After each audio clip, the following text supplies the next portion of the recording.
Student easy way to learning journey and achieve में आपका स्वागत है। और आज मैं लेकर आई हूँ हिंदी में लिटरेचर हिंदी से लेसन 10 और लेसन का नाम है मधु की एक बूंद। और ये जो लेसन है स्टूडेंट ये लिखा गया है नरेंद्र शर्मा द्वारा। तो आज मैं इस लेसन में पद्यांशों पर आधारित निम्नलिखित प्रश्न उत्तर को सॉल्व करूँगी। पहले मैं आप लोगों को पद्यांश की हिंदी बताऊँगी और फिर इसके बाद इसके क्वेश्चन को सॉल्व करेंगे। तो आइए क्लास को स्टार्ट कर लेते हैं। तो देख लेते हैं क्या लिखा गया है। यहाँ पर लिखा है लेसन का नेम जैसा कि है मधु की एक बूंद। स्टूडेंट मधु मतलब होता है वैसे शहद, और यहाँ पर जो मधु की एक बूंद का अभिप्राय स्पष्ट किया गया है वो ये किया गया है कि यहाँ पर आनंद की अनुभूति के बारे में बताया गया है, यानी कि आनंद के बारे में बताया गया है कि इस लेसन में आनंद की कितना महत्व दिया गया है। तो ये है लेसन मधु की एक बूंद के पीछे मानव ने क्या क्या दुख देखे। तो यहाँ पर मानव का वर्णन किया गया है कि मानव जो है आनंद की अनुभूति के लिए इस जीवन में कितने दुख झेलता रहता है। जैसा कि आनंद की प्राप्ति के लिए वो इस संसार में प्रत्येक जीव जो भी रह रहे हैं तो वो एक आनंद की उस बूंद को प्राप्त करने के लिए ना जाने वो कितने दुखों का सामना करते हैं। तो इस तरह से कहने का अर्थ ये है कि मनुष्य जो है लगातार जीवन के रहते हुए आनंद की प्राप्ति के लिए कई प्रयासों में लगा रहता है और आनंद के एक क्षण को प्राप्त करने के लिए वो अनेक दुखों का सामना करता है। फिर नेक्स्ट है मधु की एक बूंद धूमिल घन दर्शन और बुद्धि के लेखे।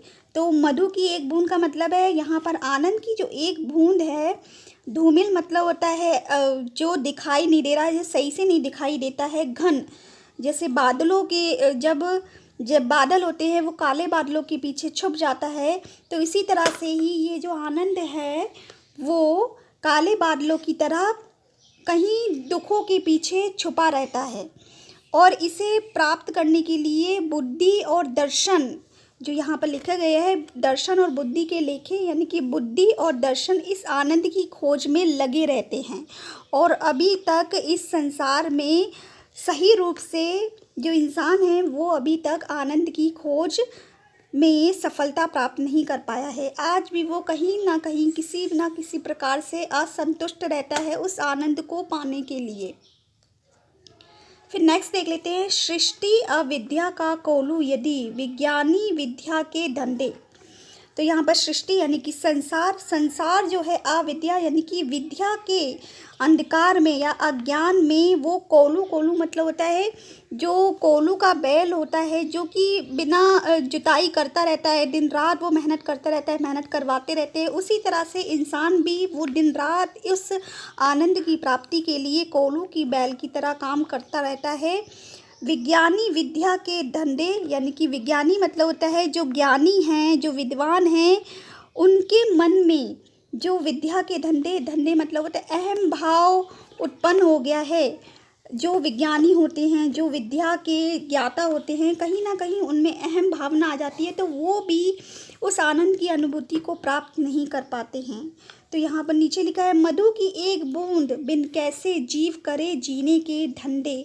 तो यहाँ पर मधु की एक बूंद यानी कि आनंद की एक बूंद के बिना जो जीव है, जैसे कि इंसान हैं और पशु पक्षी सभी जो है वो एक आनंद की अनुभूति के लिए इस संसार में रह रहे हैं।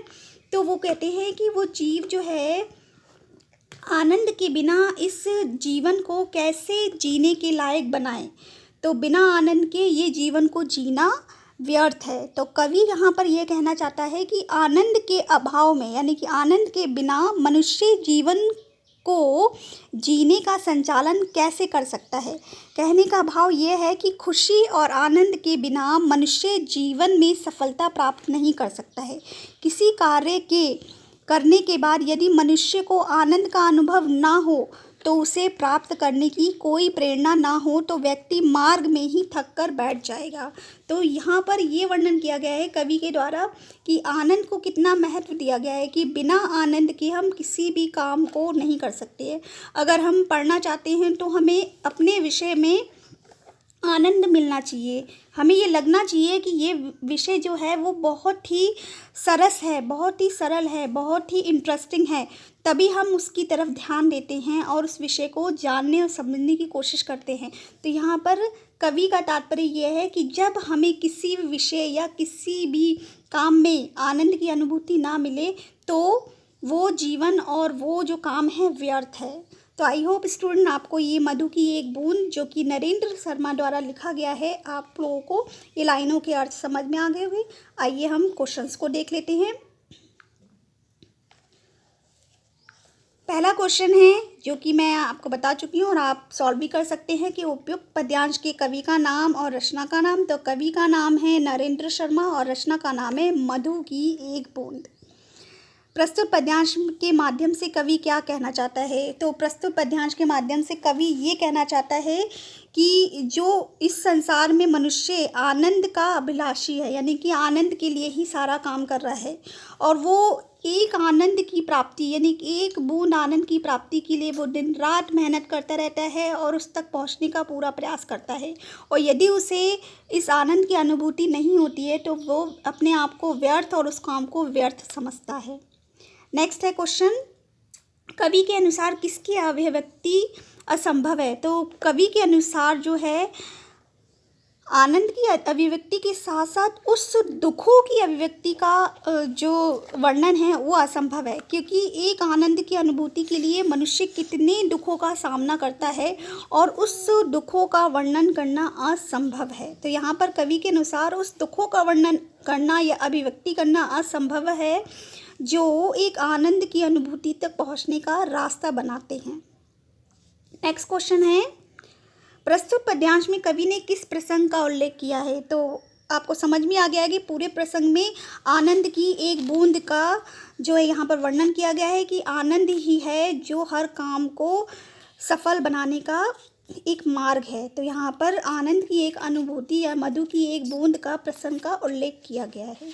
फिर नेक्स्ट है, रेखांकित पंक्ति की व्याख्या कीजिए। तो स्टूडेंट यहाँ पर जो रेखांकित पंक्ति थी आप रिपीट करके देख लेना, मैं इसका सिर्फ अर्थ बता दे रही हूँ कि सृष्टि अविद्या का कोलू यदि विज्ञान विद्या के धंधे। तो यहाँ पर जो मैंने बताया था आपको, ये बोला था कि जो सृष्टि है मनुष्य इस सृष्टि में संपूर्ण सृष्टि में आनंद की खोज में लगा हुआ है और वो एक आनंद के कुछ क्षण को प्राप्त करने के लिए कोलू की भैल की भांति काम करता रहता है और उस आनंद को प्राप्त करने के लिए दिन रात मेहनत करता रहता है। और इस मेहनत को यानी कि इस मेहनत में जो ज्ञानी होते हैं, जो विद्वान होते हैं, वो अपना अहम भाव जागृत कर देते हैं या अहम भाव की भावना आ जाती है, जिसके अंधकार में वो ज्ञान के अंधकार में अंधे हो जाते हैं और आनंद की प्राप्ति का जो मार्ग होता है उन्हें ज्ञान नहीं हो पाता है। तो रेखांकित पंक्ति की ये व्याख्या है। तो आई होप स्टूडेंट ये क्वेश्चन आपको समझ में आ गए होंगे। तो चलिए हम नेक्स्ट एक और पद्यांश है हम उसको भी सॉल्व कर लेते हैं, देख लेते हैं कि उस पद्यांश में क्या कहा गया है। सेकंड जो है पद्यांश, उसमें ये कहा गया है कि मधु की एक बूंद, जैसे कि यहाँ पर लिखा है कि मधु की एक बूंद बिन ईश्वर शक्तिमान भी शक्तिहीन है, कि जो आनंद की अनुभूति के बिना एक बूंद के बिना ईश्वर जो है वो जो सर्वशक्तिमान है वो भी शक्तिहीन है। क्योंकि ईश्वर ने जब इस सृष्टि की रचना की थी तो जब सबसे पहले वो उसने इंसान को बनाया था तो वो एक अकेला इंसान था और उसे जब इस दुनिया में इस सृष्टि में जो आनंद की अनुभूति नहीं हो रही थी क्योंकि वो अकेला था, तो उस अकेलेपन को दूर करने के लिए उन्होंने एक और इंसान को बनाया जो कि नर और नारी के रूप में आए। तो उस आनंद की प्राप्ति के लिए उस वक्त ईश्वर भी कितने शक्तिहीन हो गए थे कि उन्होंने एक इंसान को बनाया और उन इंसान को आनंद की अनुभूति देने के लिए उन्होंने नारी की रचना करी। तो यहाँ पर ये बोल दिया है कि ईश्वर भी सृष्टि को चलाने के लिए जो कि सर्वशक्तिमान है, सृष्टि को चलाने के लिए आनंद का होना बहुत ज़रूरी है, नहीं तो वो भी शक्तिहीन है। फिर नेक्स्ट है, मधु की एक बूंद सागर है, यानी कि जो आनंद की एक बूंद है वो संपूर्ण सागर है और हर जीवात्मा मधुर मीन है और जो उस सागर में जीवात्मा मिलती है वो मीन मतलब होता है मछली है जो कि उस आनंद में के साथ उस सागर में तैरती है। फिर उसके बाद है मधु की एक बूंद पृथ्वी में, और इसी मधु की यानी कि यही आनंद की एक बूंद जो है इस पृथ्वी में है। मधु की एक बूंद शशि रवि में है, यानी कि मधु की एक बूंद शशि मतलब होता है चंद्रमा और रवि मतलब होता है सूरज। इस सारी पृथ्वी के एक एक कण में मधु की एक बूंद यानी कि आनंद की अनुभूति समाई हुई है। फिर उसके बाद है मधु की एक बूंद कविता में है और मधु की एक बूंद कवि में है, जो कि इतनी सुंदर सुंदर कविताएं बनाता है तो वो उसमें आनंद प्राप्त करता है, तभी वो कविता लिखता है, और कविता में आनंद होता है तभी हम उस कविता को पढ़ते हैं। तो यहाँ पर ये पूरा चैप्टर जो है आनंद की अनुभूति के ऊपर में वर्णन किया गया है। आइए, आई होप आपको ये भी समझ में आ गया होगा। चलिए हम नेक्स्ट क्वेश्चन को सॉल्व कर लेते हैं इनके जो दिए गए हैं। पहला क्वेश्चन आपको आता है स्टूडेंट, तो मैं नहीं बता रही हूँ। उपयुक्त पद्यांश के कवि और कविता का नाम आप सॉल्व कर सकते हैं। उपयुक्त कविता का आशय क्या है, यानी कि पूरी कविता का आशय ये है कि मनुष्य जो है एक आनंद के लिए जी रहा है और वो अपना जितना भी काम करता है वो सिर्फ एक आनंद की छोटी सी बूंद को प्राप्त करने के लिए करता है।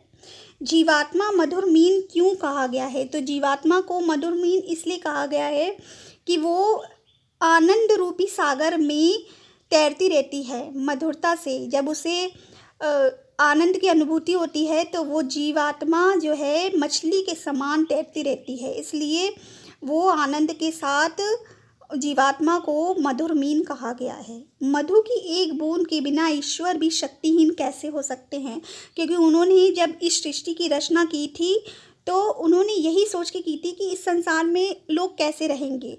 तो एक आनंद को जब उन्होंने यहाँ पर प्रकट किया तब आनंद के साथ इस सृष्टि का निर्माण हुआ।